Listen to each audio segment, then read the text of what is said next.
Okay, look, I am just gonna put it right out there on the table before we do anything else today. I have a feeling I know exactly what you're about to bring up. The name. We have to talk about the name. O.H. Wow, Joby Mayes, Joby Jeeves. I mean, come on. It sounds like like a catchphrase from a Saturday morning cartoon in the 90s. Or maybe something a magician yells when he pulls a rabbit out of a hat. O.H. Wowdo. It is definitely distinct. You certainly aren't going to forget it anytime soon. That is true. It's enthusiastic, sure, but for a platform that claims to be solving a massive global economic crisis, it feels a little on the nose. It's a bit of a juxtaposition, right? You have this almost whimsical, childlike name, but it's wrapped around a very serious concept. Right, but once you get past that branding, and I promise you, listening to this, we are going to look past the branding, the actual documentation we have in front of us today is heavy. Oh, absolutely. Heavy in a good way, I mean. For our deep dive today, we're looking at a new white paper and press materials from EON AI Ventures. This was released just recently on February 25th, 2026. And our mission today is to really unpack this because despite the playful name, they are tackling something that keeps most economists awake at night. Exactly. They are proposing what they call an immersive career infrastructure to fix arguably the single biggest structural failure in the modern world. Which is the fact that human beings basically can't learn fast enough to keep up with the machines we built. That is a terrifying way to frame it, but accurate. Immersive career infrastructure is a mouthful, though. Before we start tearing apart the tech, and there is a lot of tech here from XR to AI mentors, let's unpack the core problem. Right, the why behind it all. Yeah, why do we need a new infrastructure? Isn't that what universities and trade schools and community colleges are for? Ideally, yes. But the source material for this deep dive points out a fatal flaw in that traditional system. They refer to it as skill half-life. Skill half-life. I love that term. It sounds like nuclear physics. It's actually a perfect analogy. In physics, half-life is how long it takes for an element to decay. In the labor market, it's the amount of time a skill remains valuable before it becomes entirely obsolete. And here's the kicker.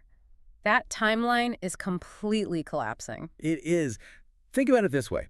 3 or 4 years ago, prompt engineering for AI was touted as the sexiest, highest-paying job of the future. People were rushing to take courses on it. Oh, yeah. I remember all the boot camps popping up everywhere. Right. Fast forward to today, and AI systems are increasingly optimizing their own prompts. That skill didn't have a half-life of a decade. It had a half-life of months. So if you spent 4 years in a university getting a bachelor's in prompt engineering by the time you walked across the stage. You're graduating with a toolkit for a world that literally no longer exists. Wow. And that is the core friction the source highlights. Traditional education is built on seat time. Seat time, meaning you sit in a chair for 120 credit hours, you listen to lectures, you get a stamp. Exactly. But the market doesn't care about seat time anymore. The market cares about competency. Can you actually do the thing? And can you do it now, not in 4 years? Seat time versus competency, that's the real battleground. And for you listening, the urgency here isn't just for students. The report mentions reskilling urgency being high across global industries. Yeah, this isn't just about 18-year-olds figuring out their lives. It's about the 40-year-old accountant whose job just got automated. And the scary part is what the industry calls credential inflation. We have more people with degrees than ever before, but employers are screaming that they can't find qualified people. That's because the piece of paper itself is losing its signal value. It tells you someone can study, but it doesn't prove they can perform high-stakes tasks in the real world. Right. So enter EON AI Ventures. They've partnered with EON Reality, and they've launched this OHWOW Joe BS platform, and the promise is pretty bold. Very bold. The vision of Dan Lajuskar, the chairman of EON AI Ventures, is that this isn't just another tech tool. It's supposed to be the foundation for a new paradigm. A unified framework to accelerate the path from just exploring a career to actually getting employed. Right. They want to bridge the gap between career discovery, learning the skills, and getting certified all in one place. And not just one place like a website with some PDFs, right? We're talking about an AI-driven extended reality ecosystem, which sounds a little bit like science fiction. It does.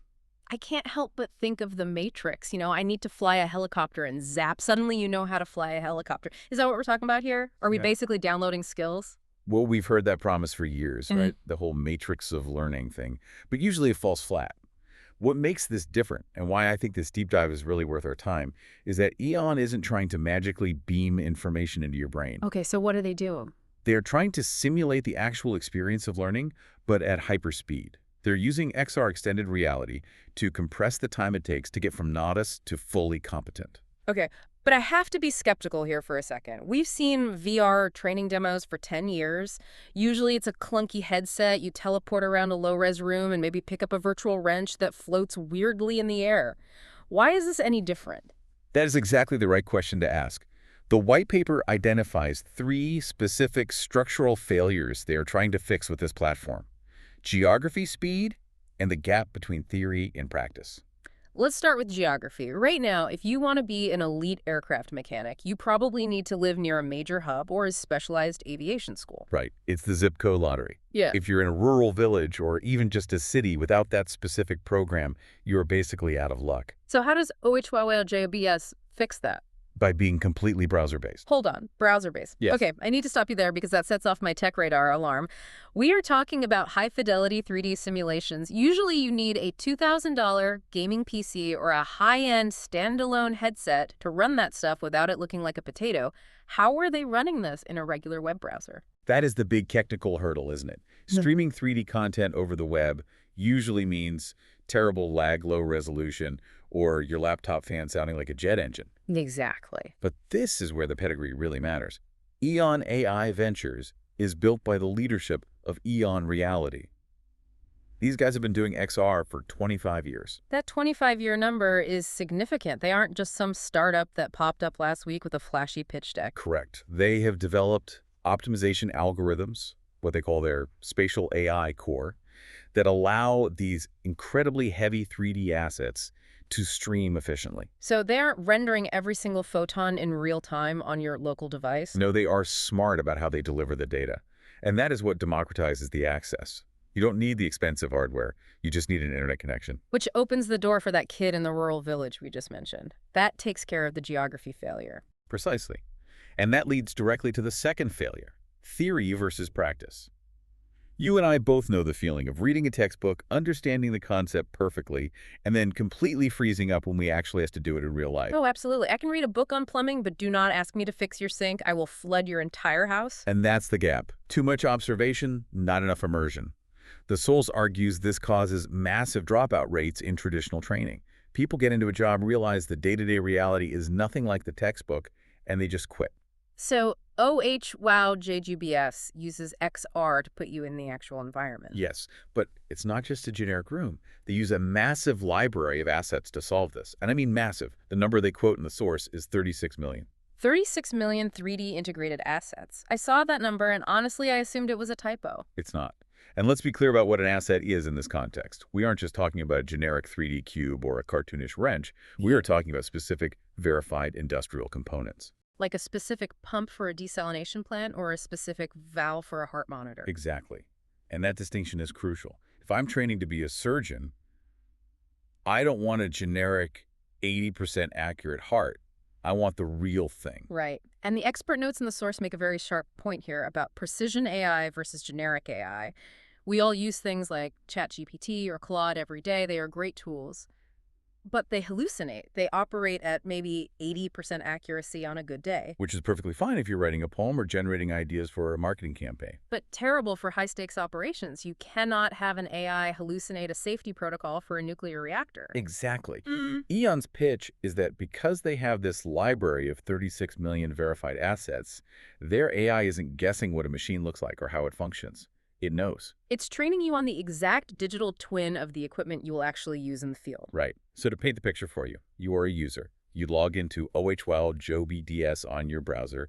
You want to work in the energy sector. You are virtually standing in front of a high-voltage transformer. And it looks real. It looks real, and you can move around it. You aren't just clicking next on a slide. You are interacting. You're turning valves, flipping switches, checking gauges, practicing procedural skills. The source mentions healthcare, aviation, and energy specifically. These are zero margin for error fields. So what happens in the simulation if I mess up? You blow it up. Virtually, of course. which is significantly better than blowing it up physically. Much better. It's what they call experiential discovery. You get to practice the equipment interaction and the safety protocols without any physical risk. You get to make the catastrophic error, see the consequences, and then hit reset. Yes. And that emotional impact, the shock of seeing the machine fail because of your specific mistake, is what actually locks the learning into your long-term memory. Okay, so we have the environment, we have the 36 million assets, but standing in a room with a transformer doesn't inherently teach me how to fix it. I could just be poking it with a stick. I need a teacher. And this brings us to deep dive feature number 2, the AI-guided mentorship. The source calls this an apprenticeship model, which is interesting because apprenticeship is arguably the oldest, most effective way to learn a trade. It really is. You stay next to the master, watch them do it yourself, and get corrected if you do it wrong. But the problem with the human apprenticeship model is obviously scalability. One master tradesperson can only teach 1 or 2 apprentices at a time. It's expensive and it's slow. True. EON is trying to use AI to scale that intimacy. They want to give every single learner a personalized master tradesperson. But is it actually personalized, or is it just a glorified chatbot popping up saying it looks like you're trying to fix a turbine? No, it's much more sophisticated than that. And there's one detail in the white paper that really stopped me in my tracks when I read it. It says the AI conducts scenario-based oral evaluations. Yes, I circled that 3 times in my notes. Oral evaluations. This is a massive departure from how we usually think of online learning. Usually it's just a multiple-choice quiz. Select A, B, or C. Which is so easy to game. I can guess C. I can Google the answer in another tab while the timer counts down. Exactly. But here the AI mentor actually talks to you. It asks you a direct question. Like, the pressure is rising in Valve for what is your immediate course of action and why? And you have to speak out loud. You have to explain your reasoning to the machine. You do. I have to play devil's advocate here, though. We've all dealt with voice assistants on our phones that can't even understand us when we ask for the weather. Can we really trust an AI to grade a complex medical or engineering explanation? That is a very valid concern. Like, what if I have an accent? What if I stutter or pause? Is it really nuanced enough to judge actual competency? That is the big gamble. But the technology behind natural language processing has advanced wildly. The source claims this AI provides adaptive, curriculum-specific teaching support. So it's not just matching keywords on a rubric. No, it's listening for the logic in your answer. It creates a personalized feedback loop. If you hesitate, if you sound unsure, the AI picks up on that and knows you don't really know the material, even if you eventually stumble into the right answer. That is fascinating. It's almost reintroducing the Socratic method, but entirely automated. It forces you to synthesize the information on the spot, not just recognize it on a multiple choice list. It creates a much higher standard of verification. Traditional classrooms really struggle to provide that kind of one-on-one, real-time feedback for every single student. Right. If you can explain a procedure out loud confidently while performing it in a 3D simulation, you actually know it. You've achieved competency. Which brings us to the payoff.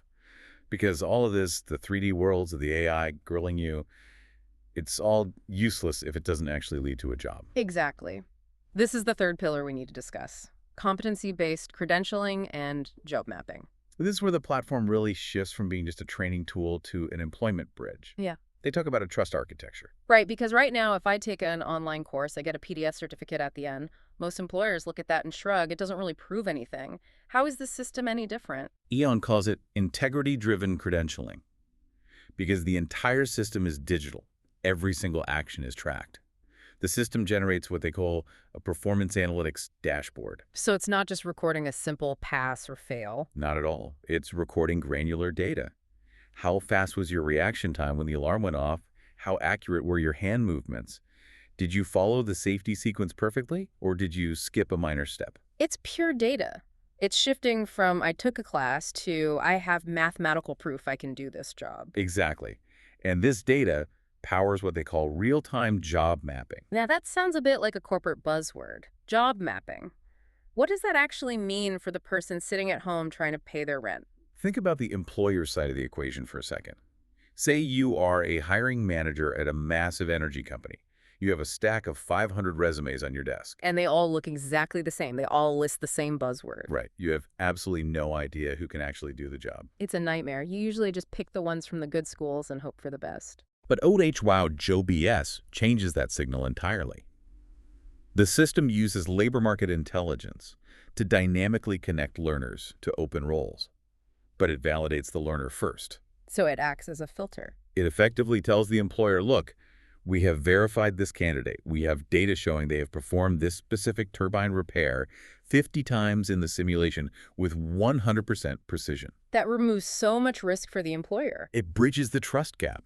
The employer doesn't have to guess or hope you can do the job. They can look at the dashboard and see the verified skills. It removes the gap between finishing training and finding a job.